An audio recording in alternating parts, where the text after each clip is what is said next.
Welcome back to the Big Red with B. Schneid preview edition with Sam Ojeda once again, guys.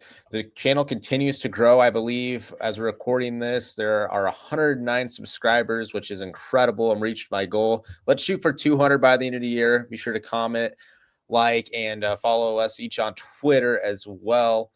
But Sam, let's just dive into this. I mean, I guess we talked about our initial takeaways after the game, but as the dust has settled a little bit, anything last to add about Nebraska losing against USC and, of course, Dylan Riley being out for the season? Yeah, I mean, I'm not really – my initial reaction was to not overreact, and I don't think I did that. I think I accomplished that quite well, and just wanted to see how the news of Dylan rolled out, wanted to see how the news and just kind of the press conferences and everything. So immediate takeaways from the game, no, except for the fact that Lincoln Riley said that the Husker fans are good for 7 to 10 points every single home game. So basically what he's saying is that they beat Nebraska 21-7. So I thought that was kind of disrespectful. But, you know, that could be tongue-in-cheek, taken as you will. But other than that, no. Yeah, well, anyway, let's dive into UCLA's offense. Basically, Nico Iamaleava, however you say his name. But before we get to Nico, ever since the firing of Deshaun Foster, Rick Neuheisel's boy, Jerry Neuheisel, has created that spark in that offensive room. Yeah, it's been really interesting. I remember watching that first game that they had following the firing, and they went out and beat Penn State, and I was just absolutely enamored by how much energy that he had on the sideline. They showed him constantly, nonstop. There were a lot of really awesome clips of him, and just watching his play calling, it's super dynamic. There has been a lot going on with him in that area, and he's turned this UCLA offense into something, you know, slightly formidable. Yeah, it's been impressive. I mean, obviously, their last outing got crushed 56-6 to Indiana, which Indiana's been rolling everybody. They did it to Illinois, did it to Nebraska last year.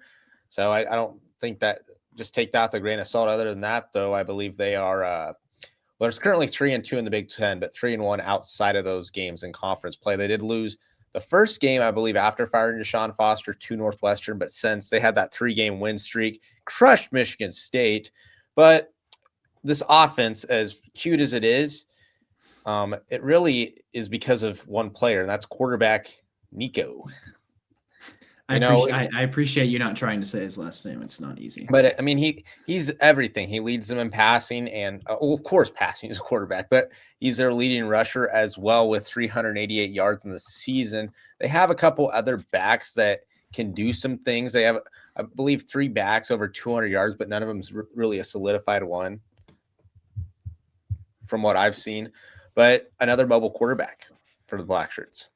Yeah, and that's going to be the challenge, isn't it? I mean, John Butler did not shy away from the fact that the mobility of Iamaleava last week really shocked them. Rule said it as well. Basically, all the defenders really, you know, he runs over for over 90 yards, and Nico is about 3 times the more mobile quarterback than Iamaleava. And so I'm fully expecting, if Nebraska doesn't sell out for the contain to keep I don't want to necessarily say contain, because Nico loves to run up the middle if you watch his highlights. But if they don't sell out for a mobile quarterback that has struggled to throw the ball this season, I think Nebraska could be in real trouble. Yeah, and I mean, their offense isn't overall crazy. I mean, total offense they're 13th in the Big Ten with only 344 yards per game.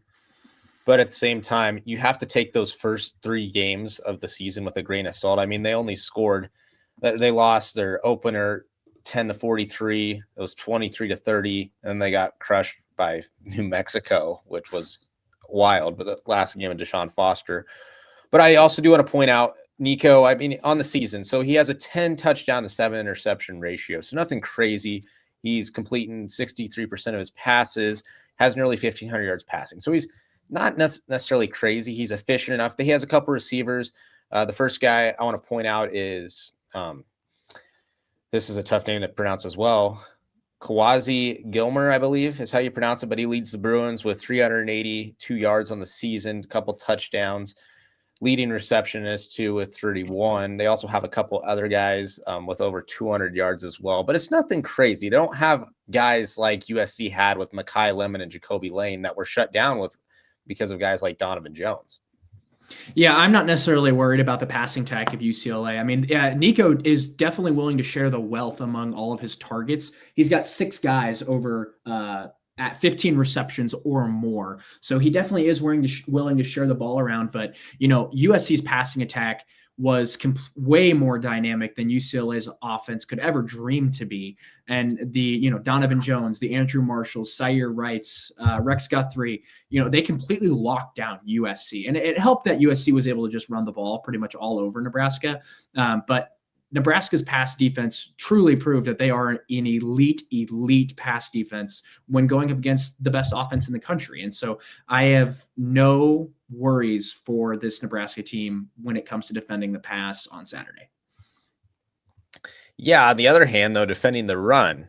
Now, we've seen all season John Butler try so many different fronts, yet Nebraska's defensive line tends to let everybody through, no matter what the occasion, whether it's 5 guys or 3 guys. What was really stood out to me when I'm watching Nebraska against USC is that, yes, USC is the number 1 ranked passing attack, and Nebraska schemed around that.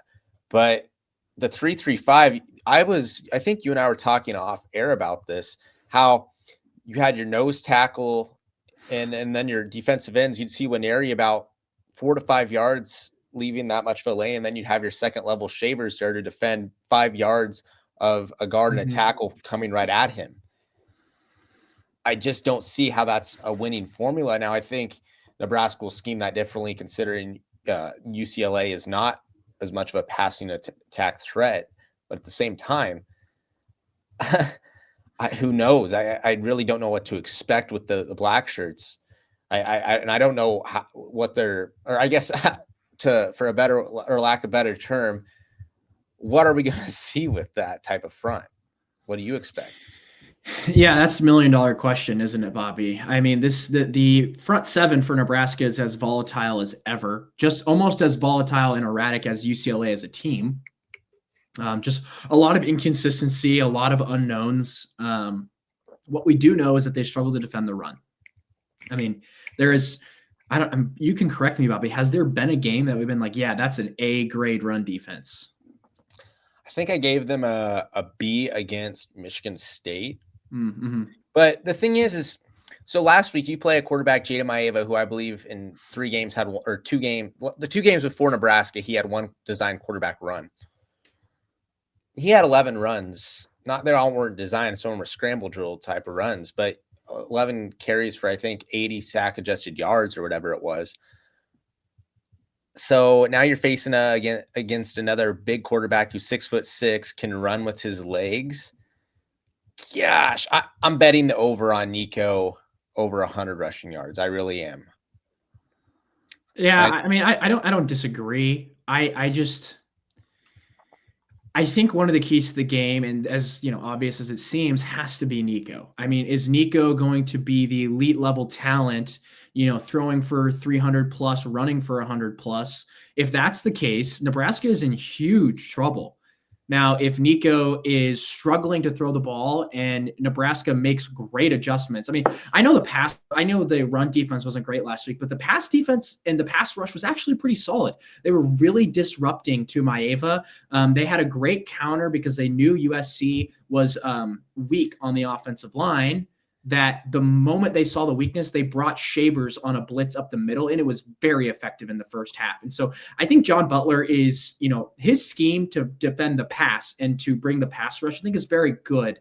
And we could talk, holy cow, talk about the run defense all we want. But really, if we're going to talk about Nico, it's can the linebackers step up and keep Nico uncomfortable while also being patient enough to limit those gaps, limit those up the middle runs, because you would think Neuheisel is going to go to work and he's going to do a solid job containing.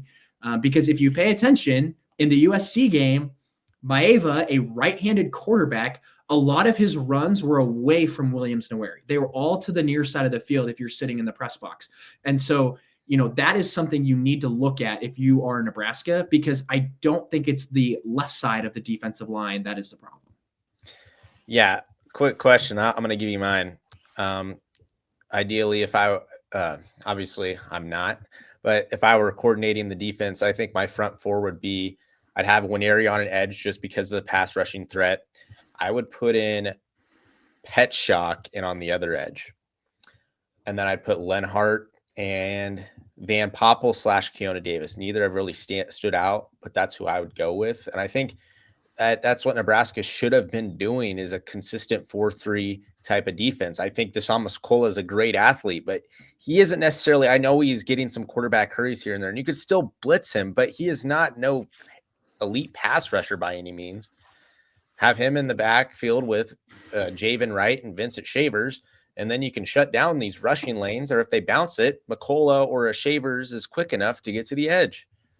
Yeah, not to be an annoying counter to you, Bobby, but at the same time, you could make all these adjustments. You could talk about, we need to stop the run. We need to stop the run, which, yeah, you'd like to stop the run, but Nebraska only gave up 21 points. Their defense overall as a whole, shit. Overall, their defense has been really solid this season. And I would say this.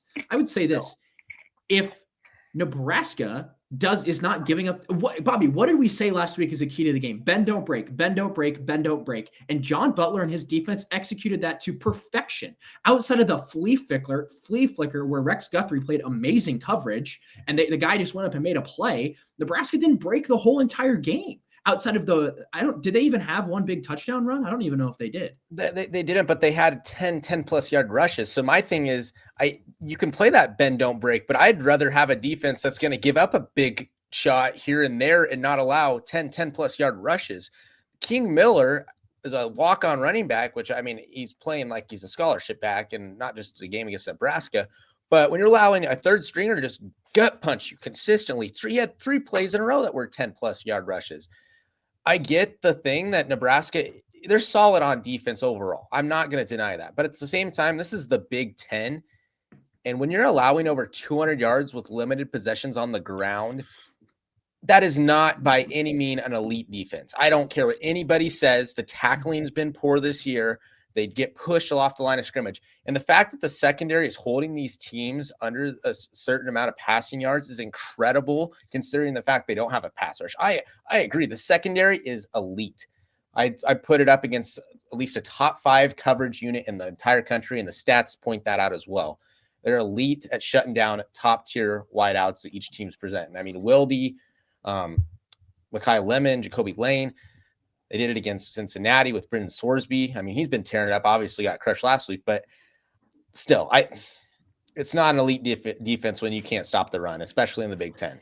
I know we're going to pivot to the offense here in a second, but if you're giving up 21 points in the Big Ten, I don't care who you're playing. It doesn't matter if it's the best offense or the worst offense. If you're giving up 21 points, you are giving yourself your team a chance to win every single time. It was not the defense that failed Nebraska last week. It was the offense. Now, there were a ton of reasons behind that and, injuries and whatnot, but it was the offense that failed that team. If you're giving up 21 points to any Big Ten team, you have a chance to win the game. And they've been doing that almost all year. I digress on some of this. I agree. Nebraska's, it was a collective team loss, but that rushing defense is just atrocious. But let's move on. Let us know what you guys think about Nebraska's defense in the comments below. Who do you agree with more? Well, let's transition to the offense. Enter TJ Lateef, Compton boy, coming home to play or have his first career start. No Dylan Raiola. Kind of already talked about that. But TJ Lateef, I mean, we saw a total overall drop of command, but at the same time, now that he has a full week of prep, I am so intrigued to see what we're going to see from this kid. Yeah, the way they've talked about it is that Lateef is going to be almost open to the full entire offense, which I'd hope. He's had Dylan Raiola training him all season. Right? If you want someone to train you in the offense, it's 1, the starting quarterback, and 2, with the very high football IQ. That's what you want. Right. And so you would argue that, yes, after a full week of practice, and some game reps and important reps, plus Dylan Raiola, he is going to understand the offense and he's going to be able to check and make audibles like he did last week. He did it twice. They said that he did it twice, right? So he audibled off the run to that deep pass that he threw a great ball on, by the way, late in the fourth quarter. So I fully expect Lateef to not be limited. I would say definitely take the over on the team's rushing yards. I would guarantee you that. You're going to have Emmett Johnson plus TJ Lateef. I think Dana is playing a lot of his cards close to his chest. I think he is still an incredible offensive mind. You can question his play calling all you want, but I think he's an incredible offensive mind. I mean, it doesn't get more creative than the Big 12. And, he's got a lot of experience there. And so I expect now that he's got a mobile quarterback, like he had in Will Greer at West Virginia, like he's had in all of his other spots that he's made, he's going to have plays in his back pocket that Nebraska is going to be able to execute. And I think that, Lateef might not even throw for over 200 yards, but I think this offense, it's going to slow down. It's going to be run heavy, but I think it is going to be quite dynamic. Yeah, and I think it's key also that Nebraska has both Turner Corcoran and Elijah Pritchett full go per Matt Rule on Thursday. That is critical, especially with a true freshman. And now he's able to use his legs. I'm going to throw out a crazy nugget right now. I'm calling for over 250 Nebraska rushing yards. UCLA's rush defense is one of the worst in the country. They allow nearly 200 yards per game, and they're last in the Big Ten. And I'm calling that TJ throws for under 100 yards, but Nebraska as a team rushes for over 250. So you're telling me it's going to look like the 90s? I think, well, no, I'm not telling you. I've also predicted Nico Iamaleava to have over 100 rushing yards, and that was not black shirts of the 90s. But I think that what's so intriguing, and I'm kind of curious what you think. So, yes, we know Emmett Johnson's on a tear. I mean, the dude is the only powerful running back with over 1,000 rushing yards. And he's probably going to be an All-American. But at the same time, now that Nebraska has a mobile quarterback, I'm almost even intrigued to see what it does for the backup running backs. I'd love to see some split look, maybe some Scott Frost type plays. I'm interested to hear what you think about that. I'm not saying throw swing passes. I'm saying some options. Well, I mean, have you seen our wide receivers block? It's a whole lot different than Malachi Coleman and Jalen Lloyd blocking back there. It's Dane Key and Isaiah Hunter and Ja'Cory Barney, who are all like Dane Key. I haven't watched millions of hours of college football this year, but I'd argue he might be the best wide receiver blocker in all of college football. That guy takes pride in that. He mentions it all of the time. It sticks out to everybody. And, so maybe we are going to see some swing passes. I wouldn't be against it. Lyndon Meyer's a solid blocker. Harburg is willing. He's going to go hit someone. So I'm not ruling out the screen pass. I mean, you have to remember Satterfield is still back there. So, he's still lurking. He's still lurking. But yeah, no, I wholeheartedly agree. Like I said, it's going to be dynamic. You're going to see more rushing. You're going to see Lateef having to make a read with his eyes, whether that's, option RPOs, whether that is, just your base read option. I definitely have no doubt that Satterfield's going to have some influence on the play calling. Sorry, I can't help it. No, he's not. That is misinformation. Isn't he the co-offensive coordinator? No. Or is that Thomas? No, Dana's the offensive coordinator. They have that. Glenn Thomas is quarterback's coach. I know they can have like that co-OC when Thomas came in, but it's Dana's show. Wow, we got off track there. I'm interested to see what we're going to see from a Mosey, Mekhi Nelson. I think Emmett Johnson, another 20 plus carries. I'm interested to see though. Okay, here's the thing. Let's say Nebraska gets out there drive one. They take a shot with Lateef and he completes it. That changes the entire ball game. Think of how much more you could do, especially with those empty sets. Nebraska ran a lot with Dylan Raiola. Some old T-Magic type plays where you have all your receivers run downfield and you run up the middle. I'm not saying it's going to be Nebraska at K-State type vibes, but it is on the road and is a night game. So who knows? And it is a true freshman under center. Yeah, I mean, not only did, we do that with Taylor Martinez, they also did it with Tommy Armstrong. They did it with Adrian Martinez. I mean, every Husker quarterback that's been mobile, there has been some like 4 verts, EA Sports college football style, and the quarterback just takes off up the middle. I mean, Is that going to happen? Yeah, there's very much a chance. But like I said, I fully expect this game to be a slowed down Nebraska offense. I think Nebraska really saw that there's something there when it comes to just dominating the time of possession. It almost worked for them last week. Their offense was, outside of Emmett Johnson, pretty awful. Well, and you got to give credit to Nebraska's offensive line. And I know Emmett Johnson's created a lot of them, but guys like Rocco Spindler right here on the screen, they've been doing really well at opening lanes. I mean, in the interior, and I think that's going to be even more of an emphasis this week. But before we keep diving into this, I also want to point out, especially with your baseball knowledge, UCLA's leading tackler, John Vons. Oh, if I can get the right image to pop up. There he is right here. Leads him with 79 total tackles. And what's fun, a fun fact about him is he's also used to play baseball for the Bruins as a reliever and outfielder. Yeah, this kid, he's not really a kid. He's an absolute tank. 6'2", 220. I was kind of just reading his baseball recruiting profile right before we hopped on the show, and everyone just talked about how fast he is. Like, he's so fast. He's so fast. He had a pretty solid baseball career. He was a two-way player, Shohei Ohtani-esque, maybe just not nearly as good. This kid's an athlete. I mean, yeah, a reliever in the bullpen in college baseball. Trust me, I have experience with that. He's got a 3.2 ERA. That is fantastic. Offense wasn't as good at the pitching, but he played, two ways all seasons. I love college football because I want to point this out to you, Bobby. He played 4 years of college baseball. So he played 2 years just as a hitter. And then his junior and senior year, he was a pitcher as well. And now he's still playing college football, if that tells you anything. He got 4 full years of baseball. He's a dude. Yeah, this guy's a dude. He is a dude. But at the same time, UCLA is, like I said, dead last in defending the run. And that's why I think we're going to have a big day. What is interesting is they well, that's like, I guess before we get into it, do you have anything else key-wise for offensively? I don't know if it's necessarily a key, but I do have a question for you, Bobby. There's been a lot of buzz about Big Ten All-American for Emmett Johnson. Why not national All-American? There can't be that many running backs that have been better than Emmett Johnson this season. No, I agree. And I say All-American, I mean a national All-American. He is. Okay. Yeah, that's what I was hoping. Emmett Johnson is going to be a pro based off of what he's done this season. I don't care what anybody says. Yes, sometimes he dances a little bit too much, but he makes up for it on the other runs where he's going to get killed in the backfield and get 6 yards. It is incredible what he's been able to do this year. And I think Nebraska would have at least 2 or 3 more losses, maybe a lot more if it weren't for the running back they have in the back. Matt would not have gotten an extension. Hot take, Matt. Uh-oh.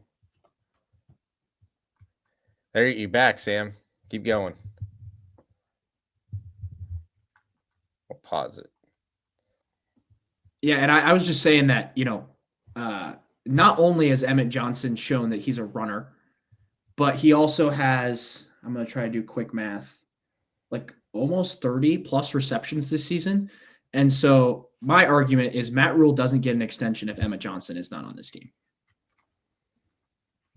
Doesn't get an extension if Emmett Johnson isn't on the team? Correct. Because Nebraska is possibly 3-6. Oh, I don't disagree with that. Yeah. I mean, it's incredible. Anyway, though, Sam, I'm curious. So I picked Nebraska 24-21 with Jim when we recorded on Tuesday. Where are you sitting right now, prediction-wise? Jim also had the Huskers 34-28, and he's calling for TJ Lateef to, I believe, throw for 250. Sorry, Jim. I don't know if 250 is going to happen. I feel like that's a little bold, but hey, I like Jim. Jim's actually right about a lot of things, so maybe he knows something I don't. But yeah, so this is tough. Every time it comes to prediction time, I get really excited. And so it really wants to draw to always just homer and pick Nebraska literally all the time. I am at the point to where Nebraska is so unpredictable that you just don't know what you're going to get, right? like I said, Nico could throw for over 300 and run for 100, and Nebraska loses 38-17. Right? That could happen. Oh, yeah. Or Nebraska's defense shows up. Nico looks kind of off. By the way, keep in mind, every time Nebraska's played someone on the bye week, it hasn't gone very well for Nebraska. UCLA is coming off the bye week. But I think the fact this is an 8 p.m. kick definitely favors the Huskers. I have no doubt about that. It's better than having an 11 a.m. kick. It depends who you ask. But I think like 8 p.m. kick is good. I agree. I agree. People our age like to play sports at night. Yeah, I 100%. Yeah, I've been there. Anytime you had a night game, you're automatically more excited. It doesn't matter if it's 10 p.m. local time, right? It doesn't. You're just excited. Yeah. But I think Nebraska wins. I trust, as crazy as it sounds following last week, I trust Nebraska's coaching staff. This team is very tough, and they know how to rebound. I don't think Nebraska is going to blow out UCLA. I hope they prove me wrong. But I'm going to take Emmett Johnson over 200 all-purpose, and I'm going to take Lateef over 200 or over 250 all-purpose. So you're calling for 450 from them two alone? Well, I mean, yeah, from them two alone. That doesn't necessarily mean it's going to be 450 yards of total offense. They're going to connect with each other, I think, multiple times. Yeah.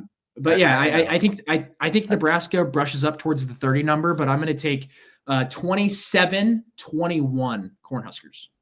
All right. So we got a clean sweep on the show this week. And now it is time for our favorite part of the week, Weekly Pick'em. Last week, I called the Longhorns taking the dub over Vandy. They about came back, nearly got the onside kick. I was wrong about Penn State. They were kind of hanging in there for a quarter and a half, but Ohio State crushes them 38-14. I believe I also I think that I can't remember the other games we picked, but it was Oklahoma and Tennessee, and I believe Oklahoma won that game. Mm-hmm. Did we both take the? I think we both took. I took the Vols. I said you can't win in Neyland Stadium. I took the Vols. Yeah. Well, let's transition to this week. Game of the week: Ole Miss versus the Citadel. Are you kidding me, Bobby? The 4-5 Citadel going into. Oh gosh, what do they play? Not Oxford, Mississippi. Oxford, Mississippi. I'm kidding. Give me the Citadel. Give me the Bulldogs. Go Bulldogs. All right. No, first game I want to get to BYU and Texas Tech. College football playoff rankings came out. Number 7 BYU 8-0 versus 8-1 Texas Tech. Give me the Red Raiders. I believe it is in Lubbock. I got the Red Raiders handing BYU its first loss of the season. This is a matchup of the NIL funds. I'm going to give me the Mormons. I'll take the Cougars. Go BYU. All right. So we got split pick already. Next game I want to get to, Oregon at Iowa. 2:30 kick. I will be watching this game on my ass. Excited to watch Saturday afternoon football. Yeah. This is going to be a good game. Iowa it's only a 6.5 point spread. Oregon has definitely looked like the clear third best team in the Big Ten. Man, what are you doing? This is a tough game. Okay. This is a tough game. I know. The over-under is only 42.5. Iowa is currently ranked 20th in the land. They are still in the playoff hunt. They can run the table. They're in. It's a tough one to pick, but you know what? I still think that Dan Lanning and his Ducks pull it off on the road. Iowa is a good football team, though. I'll say that. Mm-hmm. Yeah, Oregon, like you said, Dan Lanning, he's a fantastic coach. Oregon is just consistent. Maybe they're not going out and winning natties all the time, but they are consistently a top 10 team. Give me the Ducks, but I really hope Iowa's ranked when they come into Lincoln. Next game. Texas A&M, number 3 at number 22, Missouri. A&M is a 6.5 point favorite, 6.5 point favorite on the road. That's another 2:30 kick local time. I'm going with the upset. I got the Tigers winning in Columbia over A&M to defeat them or hand them their first loss of the season. I'm pretty sure Missouri's still on their backup quarterback. So until that's fixed, and I don't know how to say their head coach's last name, Dinkowitz or whatever it is. I don't know how to say it. A lot of rumors going on, probably a lot of distractions. Give me A&M by 2 scores. A&M by 2 scores. So we got a different. That's my upset of the week, though. Sorry, you're wrong. Yeah, Citadel didn't need to make the top up. Bama LSU. LSU, of course, without Brian Kelly since they fired him. Bama is a 9.5-point favorite at home at night. Roll Tide. Roll Tide. Yeah, LSU's a dumpster fire right now. It would not surprise me if Bama wins by 30. I'm not saying they will. They're going to win, but it would not surprise me if this is an absolute butt beating. A game that I'll just turn on, it's actually big noon just to kind of see the atmosphere and see how bad it gets quick, is Indiana at Penn State. They are a 14.5-point favorite in Happy Valley. I got the Hoosiers by 21. I think they're better than Ohio State. Yeah, I mean, it seems like the college football landscape is shaping up for everyone to want to see an Indiana versus Ohio State Big Ten championship, and I can't wait for when it happens. I'm going to take Indiana to cover 100% of the time. And lastly, I wanted to pick this one. It's actually Friday night at 8:00 on Fox. Northwestern at USC. USC is a 14.5-point favorite. I think Northwestern keeps it closer. Give me USC by 3. Yeah. Northwestern's defense didn't blow me away. Nebraska's is definitely better. I'm going to say USC wins it by 10. Northwestern covers, but USC wins by 10. All right. Well, guys, thank you all for listening to the preview show. Hopefully we got you all set up. We'll be back bye week next week, so we will get something planned for next week to drop. But anyway, let us know what you guys think in the comments below. Once again, follow Sam on Twitter. For Bobby Schneider and Sam Ojeda. So Sam Ojeda signing off.